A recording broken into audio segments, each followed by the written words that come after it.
Hello, Grio fam. You're watching The Hill with April Ryan, where we bring you the latest in politics every week. Let's start in Maryland, where gubernatorial candidate Wes Moore is making history as Maryland's first black governor, as well as being only the third black governor in the nation. He defeated his Republican opponent, Dan Cox.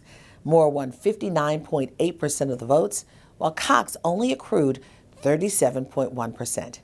In a recent interview with Moore after his win, he told me how important this moment is for him. It's humbling. And you're right. It's humbling because both I know the history of this state, and I understand how completely improbable this journey is.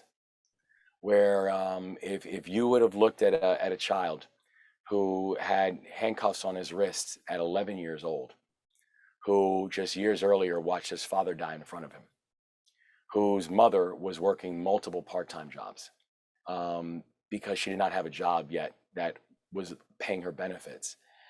And if you would have said to that child, you're one day going to be governor, I don't think there was anybody who would have believed you. And now to Georgia, where we saw one of the biggest upsets in political history Tuesday night. Gubernatorial Democratic candidate Stacey Abrams conceded to incumbent Republican Governor Brian Kemp after it was projected that he would win re-election. On Tuesday, 53.4% of voters cast their ballots in favor of Kemp, while nearly 46% of Georgians voted for Abrams. In a recent interview with Democratic strategist Amisha Cross, she told theGrio that Abrams is not as popular as she was in 2018. It's heart-wrenching to watch this because just a few years ago, she was the shining star there. She had demographics of a multicultural coalition that basically came out in support of her. And right now, we're not seeing that coalition be as robust or as strong or as vocal when it comes to this race. Let's travel down to Florida on I-95, where Representative Val Demings lost her bid for U.S. Senate against Republican Senator Marco Rubio.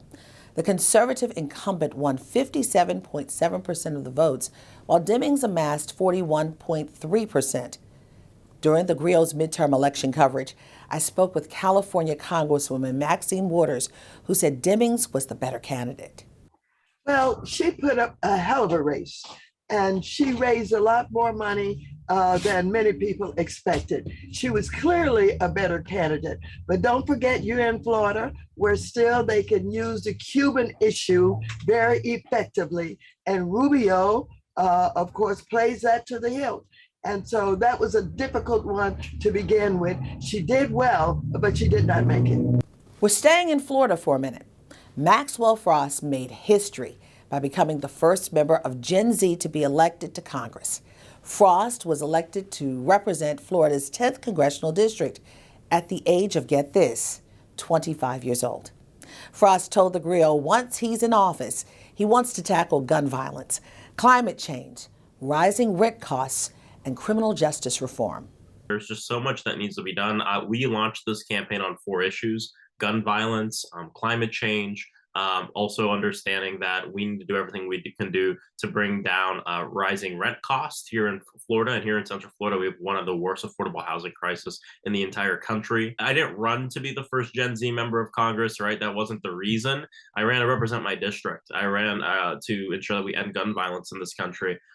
My final thoughts in wrapping up all of this moment for the midterm elections.